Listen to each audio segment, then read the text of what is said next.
अमित शाह ने नीतीश के लिए एनडीए का बंद दरवाजा पत्रिका समूह के साथ एक्सक्लूसिव बातचीत में क्या खोला। एनडीए में खलबली मच गई और चिराग पासवान, उपेंद्र कुशवाहा, जीतन राम मांझी एक्सक्लूसिव मीटिंग करने लगे।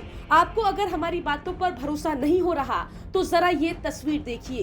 दावा ये किया जा रहा है कि ये तस्वीर चिराग के घर की है, जहां चिराग के बुलावे पर दिल्ली में जीतन राम मांझी, उपेंद्र कुशवाहा मिले। बता दें कि गुपचुप मीटिंग कर रहे तीनों नेताओं का नीतीश से 36 का आंकड़ा है और नीतीश अगर पलटी मारकर एनडीए में जाते हैं तो ये तीनों नेता असहज हो सकते हैं। मीटिंग के बारे में जब सवाल पूछा गया तो देखिए उपेंद्र कुशवाहा की पार्टी कैसे सफाई दे रही है। मीडिया में ऐसी खबरें चल रही हैं कि कल आदरणीय उपेंद्र कुशवाहा जी, जीतन राम मांझी जी और चिराग पासवान जी की एक बैठक हुई है। इसका कोई राजनीतिक अर्थ नहीं निकालना चाहिए।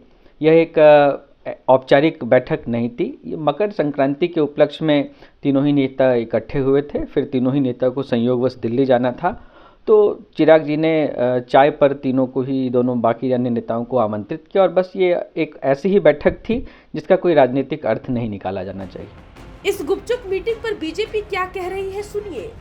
दिल्ली में एनडीए घटक दल के चिराग पासवान जी, जीतन राम मांझी जी और उपेंद्र कुशवाहा जी जो बैठक किए हैं, वो आपस में मिल करके इंडी अलायंस को कैसे हराया जाए, किस सीट पर क्या समीकरण हो सकता है और कैसे पटकनियां दिया जा सकता है, उस पर बैठ करके चिंतन मनन हुआ है।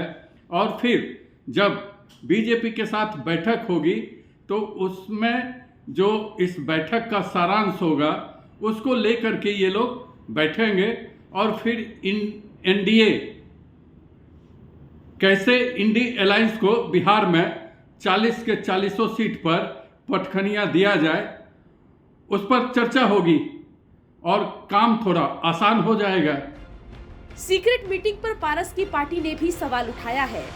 चिराग पासवान जी, उपेंद्र कुशवाहा और मांझी जी का जो एक गुप्त मीटिंग हुआ है, इससे ये बात साफ है कि शायद इन तीनों ने ठान लिया है कि अगर एनडीए में उनकी मांगे पूरी नहीं की जाएगी तो शायद इनके पास प्लान बी भी है और वो है महागठबंधन में आरजेडी का साथ देना।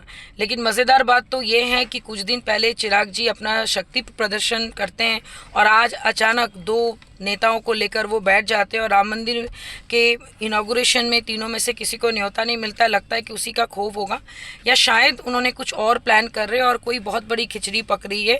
और मुझे ऐसा लगता है कि एनडीए का साथ देने का जो नाटक इन तीनों नेता लोग मिलके कर रहे हैं, ये अभी लोगों के सामने आ गया है। खैर, नीतीश के आहट से एनडीए में खलबली मची हुई है। बड़ा सवाल है कि क्या नीतीश पलटी मारेंगे और अगर मारते हैं तो चिराग, उपेंद्र और मांझी का अगला कदम क्या होगा। ब्यूरो रिपोर्ट, बिहार तक।